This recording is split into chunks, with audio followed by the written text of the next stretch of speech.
Vamos a presentar el informe del Ministerio de Salud de la Ciudad de este día martes 2 de junio. El número total de confirmados residentes en la Ciudad de Buenos Aires al día de hoy es de 8.504 personas, de las cuales lamentablemente 196 han fallecido. Eso hace una letalidad acumulada de todo este periodo de 2.3%. Aquí ustedes pueden ver la cantidad de casos incidentes o nuevos en cada día a lo largo de toda la serie, desde el 1 de marzo hasta la fecha. Como podrán ver, la evolución de la curva ha tenido un periodo de muchísimo ascenso en los últimos 15 días. Estos últimos días está un poquito más estable el número, pero en una tendencia bastante clara a la vista. Aquí lo que pueden ver es la información discriminada edad por edad de los niños de 0 a 9 años en la primera barra, que han sido 777, y así de 10 a 19 y sucesivamente cada 10 años de vida, la cantidad absoluta de personas que se han infectado. Y luego abajo tienen la curva con números verdes, que lo que indica es la letalidad. Esa es la cantidad de fallecidos de esa edad sobre la cantidad de enfermos de esa edad. Como podrán ver, la letalidad empieza a aumentar a partir de los 60 años, pero sobre todo a partir de los 70 años alcanza valores muy importantes.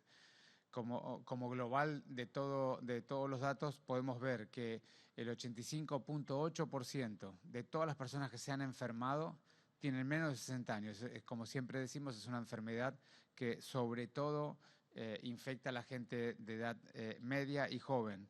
Sin embargo, el 82.6% de todos los fallecidos son mayores de 60 años, así que es una enfermedad que básicamente daña severamente, incluso hasta la muerte, a los mayores y a las personas de la tercera edad. Y como pueden ver ahí, la edad promedio de los fallecidos es de 76.5% en la Ciudad de Buenos Aires. Aquí pueden ver la cantidad de personas con la enfermedad confirmada, en una tasa cada 100.000 habitantes de la ciudad, como pueden ver y hemos venido mostrando sistemáticamente. La Comuna 1, la Comuna 7, la 3 y toda la franja de comunas del norte son las más involucradas y las menos involucradas son las comunas del oeste de la ciudad. Aquí pueden ver la información de las que llamamos UFU, o unidades de febriles de urgencia. Estas unidades que hemos colocado en todos los hospitales generales de agudos y algunos de especialidad porteños, de tal modo que las personas que se tengan que atender por cuadros de la vía aérea superior o respiratorios no necesiten entrar al hospital o circular por la guardia y poner en riesgo a otras personas que se pudieran contagiar, sino que puedan atenderse en un lugar muy específico donde no solamente pueda ser atendido por un profesional, sino que además se le pueda tomar el hisopado ahí mismo. Estas unidades febriles son 20, como decía yo, dispuestas en todos los hospitales porteños, y a ellas acceden también desde 20 puntos de la ciudad, sobre todo en los barrios más populares, transportes gratuitos para llevar a la gente directamente del barrio al hospital y no tenga que circular por transporte público o ponga en riesgo el resto de la comunidad. Al día de hoy hemos atendido 12.771 personas en las unidades febriles en su conjunto. Hemos hecho 8.745 hisopados, de los cuales 2.928 han dado positivos. Si ustedes quieren averiguar el lugar de la unidad febril más cercano, por supuesto que en la página del Gobierno de la Ciudad van a poder encontrar la ubicación geográfica de todas ellas. De los barrios vulnerables de la ciudad, al día de hoy tenemos 3.963 casos confirmados, de los cuales 1.557 ya se han curado y han tenido el alta, 33 lamentablemente han fallecido, y eso hace una tasa de letalidad para este subgrupo de la comunidad de 0.83%. Aquí lo que ustedes tienen abierto es una información mostrada de otra manera, que es cómo funciona el programa Detectar, este programa que hemos implementado con el Ministerio de Salud de la Nación en cada uno de los barrios populares, donde lo que hacemos es activamente con un grupo de promotores y mucho trabajo de desarrollo humano y salud de la ciudad, vamos casa por casa a buscar los contactos estrechos, los convivientes de los que han sido confirmados el día anterior, hacemos la investigación epidemiológica de todos los contactos que han tenido las personas confirmadas, vamos casa por casa, preguntamos por síntomas y aquellas personas que tengan alguno de los síntomas que corresponden o hayan cumplido 7 días luego de haber estado conviviendo de manera hacinada con un enfermo, los hisopamos. En esa estrategia de detectar, en el barrio 31 hemos hisopado 2.344 personas, de las cuales 1.489 han dado positivo. En el 1114, de 1.603, dieron positivo 711. En el 21-24, de 1.007, han dado positivo 264.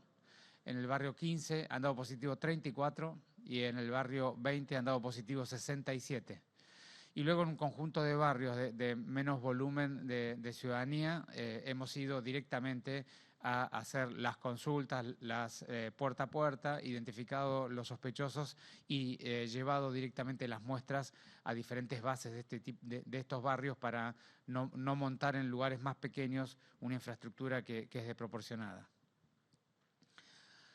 Aquí está la información de los geriátricos de la ciudad. Al día de hoy hemos tenido 52 geriátricos que han tenido al menos un caso en la ciudad. Recuerden que son 483 geriátricos en la ciudad de Buenos Aires.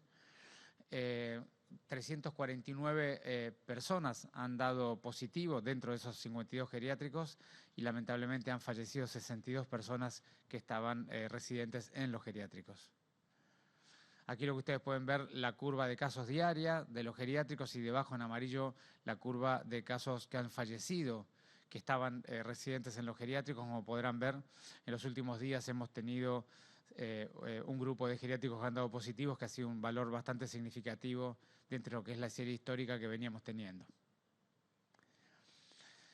Comenzamos, como le dijimos la vez pasada, los test rápidos en los hospitales porteños. Hemos empezado primero con las terapias intensivas de lo que llamamos el anillo rojo, los hospitales centrales de cuidado de los adultos, que son el Argerich, el Fernández, el Hospital Santoyani y el Hospital Muñiz. De esos 4 hospitales ya hemos hecho desde el día viernes, que fue el primer día que tomamos las muestras, hasta el día de hoy, una parte importante de las personas, porque la dividimos en 7 grupos, cada grupo se testea un día de la semana, y en estos días estamos comenzando con las terapias intensivas el anillo amarillo, y a partir de la semana que viene iremos progresando rápidamente al conjunto de las personas que trabajan en el hospital. De este programa hemos realizado 385 testeos a 385 personas, de las cuales han dado negativas 374 y 11 han dado positivas. En base a esas 11 positivas hemos tomado PCR o hisopados, no solamente esas 11, sino a todos los trabajadores contactos estrechos de estos trabajadores que han dado positivo. Eso han significado 59 test de PCR que se han hecho al conjunto de las personas que dieron positiva y sus contactos estrechos, y de ellos hemos tenido 2 PCR positivas que han sido tratadas y llevadas al distanciamiento como corresponde. Por último, les quería recordar, desde que estamos con la cuarentena, han bajado la donación de sangre en los hospitales en general y en los hospitales públicos en particular, cerca del 50% de las donaciones. Y aquí les pedimos, necesitamos la colaboración de la sociedad para poder mantener los bancos de sangre. Las personas siguen teniendo enfermedades graves, siguen requiriendo cirugías importantes, se sigue requiriendo la sangre de banco. Les pedimos un enorme esfuerzo a todos los que puedan. Las postas de donación de sangre son absolutamente seguras. Hemos colocado 4 de ellas para todas aquellas personas que puedan, tengan la voluntad de ir a donar. Por supuesto que tienen el permiso de circulación y se lo puede solicitar.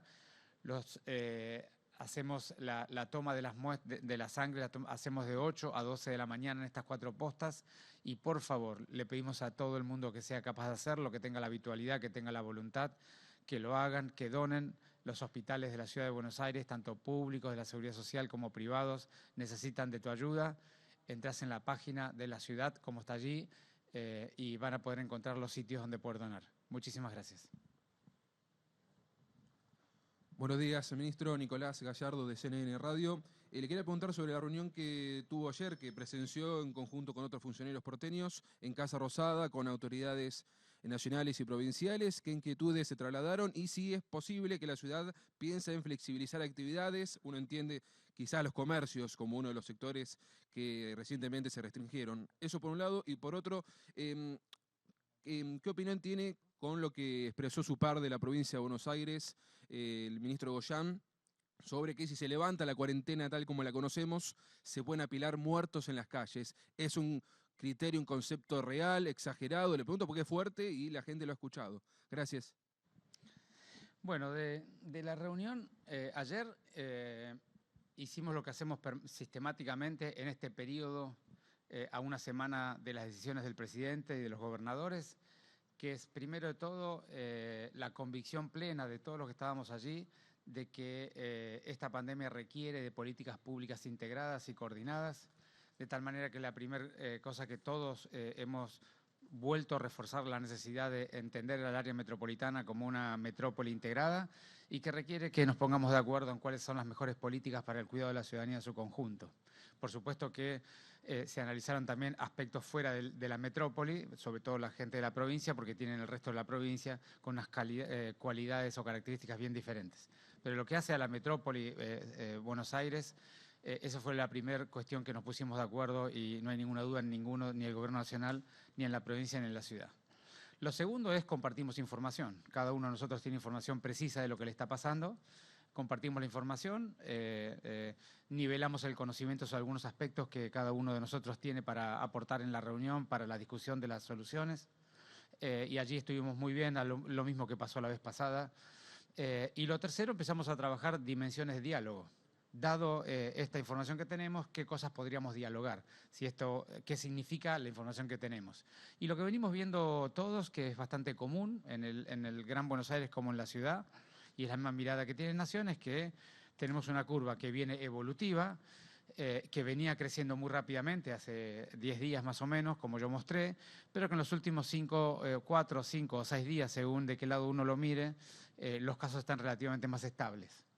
Así que un poco lo que coincidimos todos es que necesitamos ver la tendencia de la curva en estos días que quedan, seguramente hasta jueves o viernes, y que eso va a ser muy importante para poder comprender si deberíamos sostener la situación tal cual está, o podemos pensar en algunas actividades de muy bajo riesgo que se pudieran agregar a las actividades actuales, siempre sosteniendo la cuarentena, el tránsito público y todas las cuestiones que ya todos saben.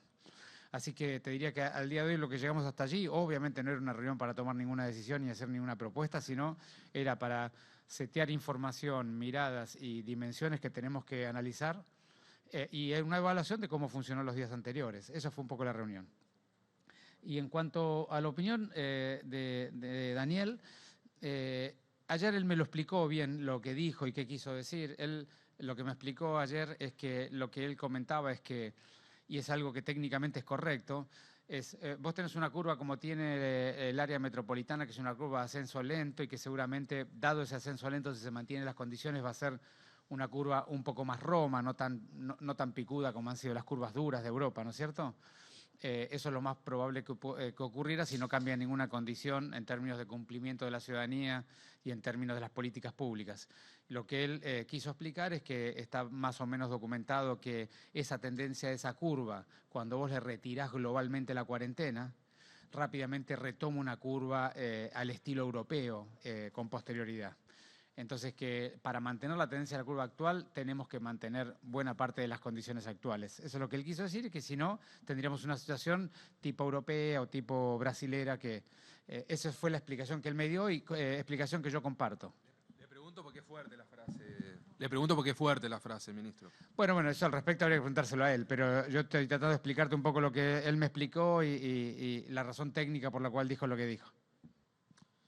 Buen día, Hernán Mundo de Radio Nacional. Ministro, preguntarle sobre la situación en geriátricos. Ayer se dieron 2 casos puntuales, en realidad 2 situaciones puntuales en 2 geriátricos, uno de San Cristóbal, el otro de Colegiales, que nos dé más detalles sobre esa situación, si ustedes temen que la cantidad de casos aumenten, en particular en geriátricos. Y otra pregunta, consultarle sobre cómo se está atendiendo y de repente preguntarle al doctor Crescenti en lo que es la atención de ambulancias del SAME en algunas zonas de barrios vulnerables. El otro día se planteó una situación en donde en Villa 21-24 hubo una persona fallecida de nombre Ramona y allí los vecinos denunciaban que las ambulancias estaban tardando 2 horas en llegar. Bueno, la primera parte de los geriátricos es, nosotros venimos comunicando del primer día, los geriátricos son un lugar muy vulnerable y sobre todo las personas que trabajan allí son las que llevan y traen los virus porque naturalmente andan en la sociedad, hay muchos cuadros asintomáticos o con pequeños síntomas o incluso en el periodo presintomático las personas pueden contagiar. Así que nosotros estamos permanentemente trabajando allí, tratando de identificar rápidamente los casos, distanciando, hisopando, eso es lo que venimos haciendo sistemáticamente. Y seguramente a lo largo de esta semana, a más tardar el inicio de la semana que viene, empezaremos con la estrategia de testeos allí en los geriátricos, así como ya empezamos los hospitales, como una metodología de prevención y diagnóstico más temprano aún. Pero decididamente los geriátricos van a ser un problema, como lo han sido en todos los países del mundo. Alberto.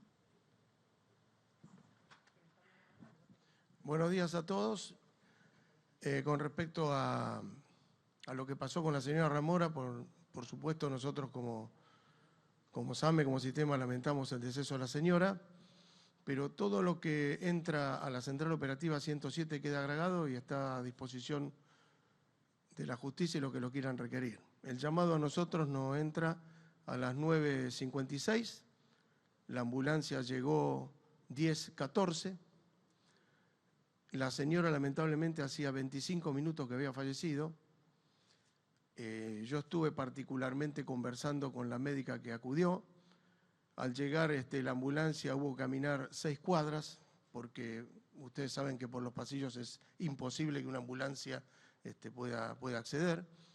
Pero lamentablemente la señora hacía 25 minutos que había fallecido y bueno, seguramente a nosotros también nos gustaría conocer la causa de la muerte, con la autopsia correspondiente, pero realmente todo lo que hacemos nosotros se graba, lo de las 2 horas descártenlo porque no es así.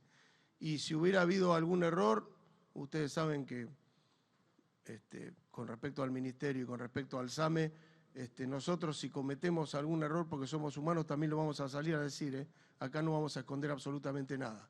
Pero es lo que lamentablemente sucedió con esta señora y está todo grabado, sí, es prueba testimonial.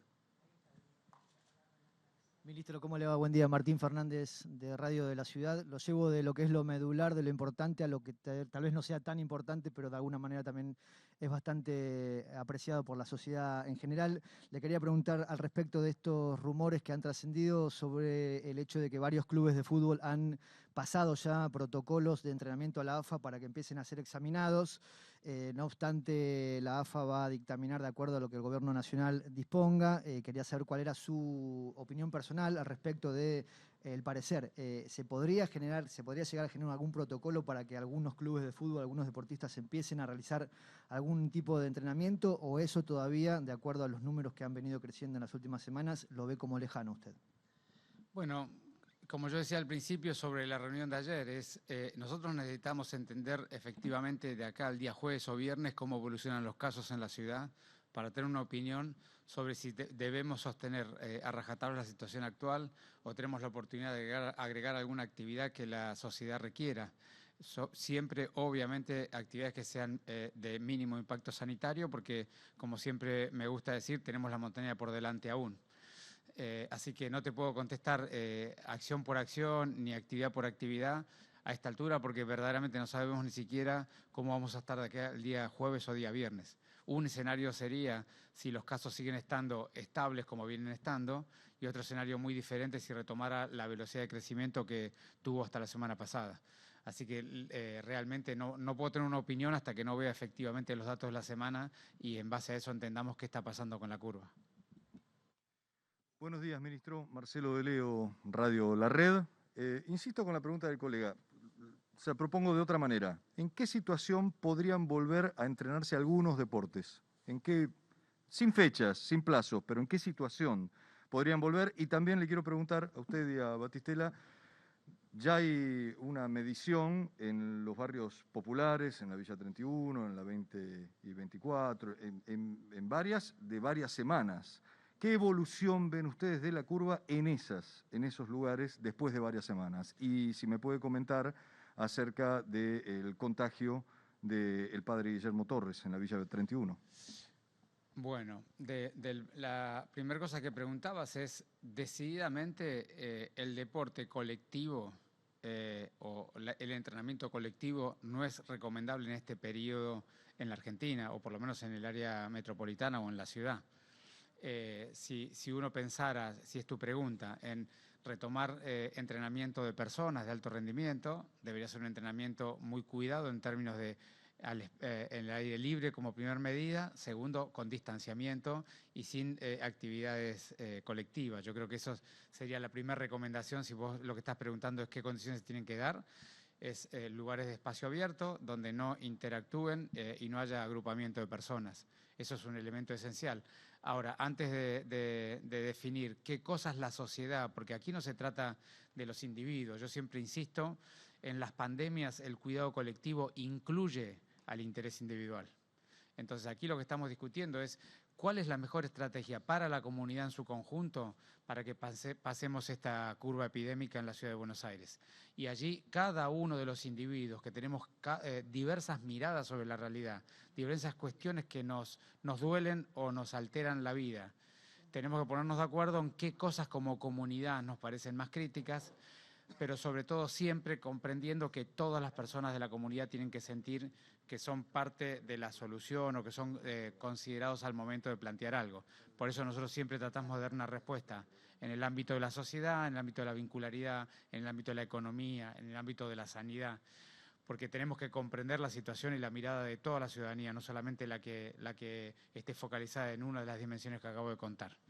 Y después del otro aspecto, y ahora le doy a Gabriel para que cuente lo del padre Willy, es muy importante tu pregunta, y es, con el programa Detectar, yo siempre les dije desde el primer día, aquí hay un fenómeno de cambio de estrategia de testeo que hace que el número de casos sea un número muy importante, pero allí hay una parte que es evolución de la curva y otra parte que es estrategia de testeo que aumenta los casos. Y de hecho lo que uno ve, por ejemplo, en el barrio 31, que el número de casos ya lleva más de 6 o 7 días estable. Eso significa que si sigue estable, si todos los días tenés el mismo valor o incluso algún valor inferior, significa que ese famoso R del barrio 31 ya está cerca de 1 debajo de 1. Eso significa que tal vez, porque esto es muy evolutivo, a veces baja y vuelve a subir, pero hasta el día de hoy lo que estamos viendo es que pareciera ser que la curva epidémica del barrio 31 ya está relativamente evolucionando bien y no están aumentando los casos. Eso es lo que se ve. Y es esperable que así sea, que las curvas en los lugares donde empieza antes y más rápido, termine también más rápido y antes. Es esperable que eso ocurra y eso tiene que ver con que los barrios populares tienen más contagiosidad y el resto de los barrios de la ciudad la contagiosidad más lenta. Pero eso lo iremos viendo a lo largo de las semanas cómo se comporta. Gabriel. Sí, complementando lo que decía el ministro, en los otros barrios también lo que vemos es un amesetamiento y una disminución de los casos positivos, y yendo a testear inclusive a las personas que han tenido un contacto estrecho al 7º día, vemos como una disminución de los porcentajes de positividad, y evidentemente tiene que ver con el tiempo de llegada al diagnóstico, que yendo hacia la búsqueda activa estamos llegando varios días antes que lo que hubiera consultado. Con lo que respecta al padre Willy, no nos gusta hablar demasiado de cuestiones personales, pero bueno, evidentemente en esta pandemia no solo el personal de salud es el que está puesto en la primera línea. La iglesia, los promotores, las organizaciones sociales están jugando una primera línea al lado de nosotros. Y evidentemente estas cosas suceden, son la mayoría, por suerte, síntomas muy leves, está evolucionando muy bien, pero ya nos está sucediendo con varias personas que nos están acompañando, y evidentemente el nivel de contagio es importante y va a seguir sucediendo. Ministro, nuevamente de Radio Ciudad le vuelvo a hacer una pregunta, la última mía en este caso. La Argentina, tengo entendido, tiene la mayor cantidad de contagiados en lo que son los equipos de salud. Quería saber si se está haciendo algo al respecto y obviamente se debe estar haciendo algo. ¿Qué es lo que se está realizando? ¿Cómo se planifica este cuidado? Sí, te corrijo, los datos de porcentaje de personas del equipo de salud dentro de los infectados totales no es tan alto en la Argentina. Ha sido mucho más alto en los países europeos. Pero en todo caso, el grupo de salud es un grupo de muchísimo riesgo, el cual desde el primer día planteamos que hay que darle un cuidado muy particular. Nosotros para ello definimos un protocolo muy exigente de elementos de protección personal. Les hemos garantizado permanentemente el acceso a ellos. Trabajamos muchísimo en capacitación de cómo trabajar dentro del hospital, reorganizamos los modelos de trabajo para que trabajen en pequeños grupos y no se expongan en el trabajo colectivo. Y desde la semana pasada, como hemos comunicado, empezamos con los testeos. Son todas políticas públicas que en el mundo han demostrado que son muy importantes para mitigar y disminuir. Y esto es algo también muy importante, seguir insistiendo en comunicarlo. Nosotros tenemos que trabajar en el equipo de salud, en las personas de tercera edad, en los geriátricos, en los paradores y las personas en situación de calle y también en los barrios populares, intensamente en cada uno de ellos con una política precisa para prevenir, estar allí y atender a la gente rápidamente, lo cual mitiga, disminuye, pero no evita. No hay manera de evitar que un virus tan contagioso como este circule por estos lugares que son los donde el virus se siente más cómodo circulando. De modo que lo importante acá es, como venimos diciendo en esas 5 dimensiones, y tal vez agregar las cárceles, pero como la ciudad no tiene, habitualmente no lo nombro, pero son los 6 grandes lugares en el mundo donde esta enfermedad ha corrido mucho más rápidamente y para los cuales hemos preparado políticas públicas para disminuir la cantidad.